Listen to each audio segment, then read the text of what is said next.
پھر پہلی بڑی لڑائی ہوئی ہے اسلام میں غزوہ بدر، اس سے پہلے کوئی لڑائی نہیں ہوئی.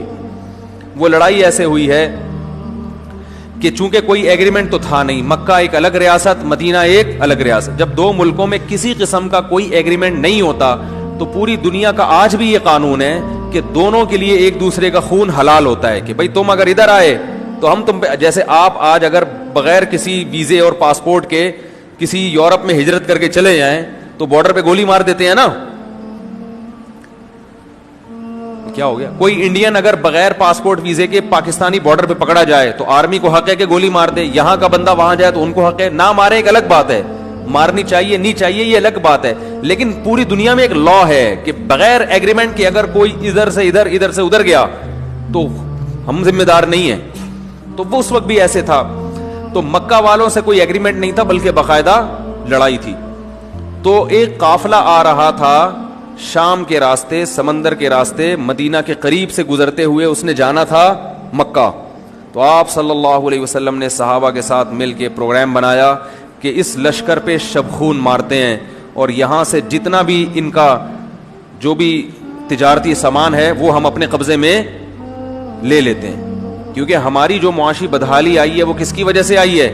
ان کی. اور ہمارا کوئی ایگریمنٹ بھی ان سے نہیں ہے. تو یہ بالکل پوری دنیا میں اجازت تھی اس کی، یہ کر سکتے ہیں.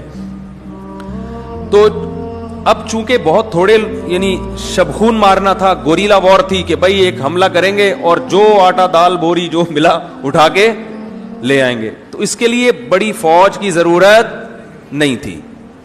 لیکن اللہ کو کچھ اور منظور تھا. اللہ چاہتے تھے بڑی زبردست لڑائی ہو جائے اور میں مسلمانوں کو فتح دے کے یہ ثابت کر دوں کہ میں کس کے ساتھ ہوں؟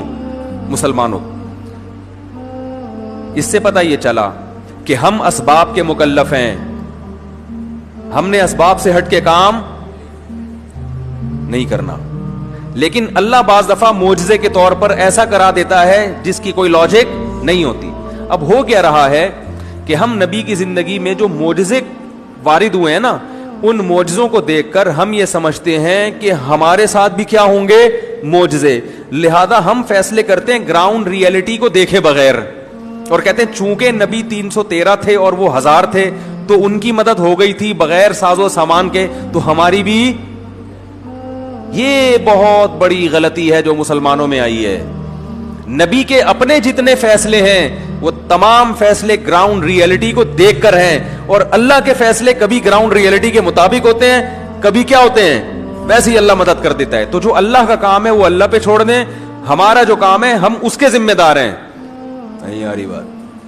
اب دیکھو یہاں افراط و تفریط کیا ہوتا.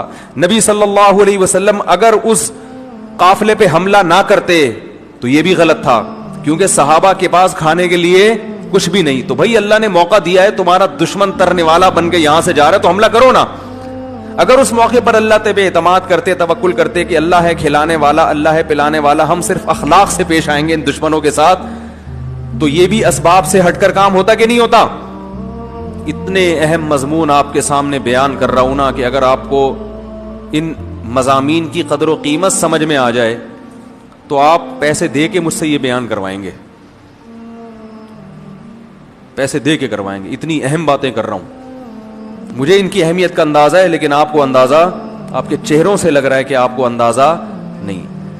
اگر نبی صلی اللہ علیہ وسلم اس لشکر پہ حملہ نہ کرتے اور کہتے ہم نے اللہ کے لیے ہجرت کی ہے، کھلانے والا کون ہے؟ اللہ. پلانے والا کون ہے؟ اللہ. تو بھائی اللہ کہتا ہے جو تمہارے بس میں ہے وہ تو کرو. تمہارے بس میں فی الحال یہ ہے کہ تمہارے دشمن کا قافلہ جا رہا ہے جس سے تمہارا کوئی ایگریمنٹ نہیں ہے، تم لے لو اس سے. بھائی کیا خیال ہے؟ جنگ کرو اور وہ سامان اس سے چھین لو.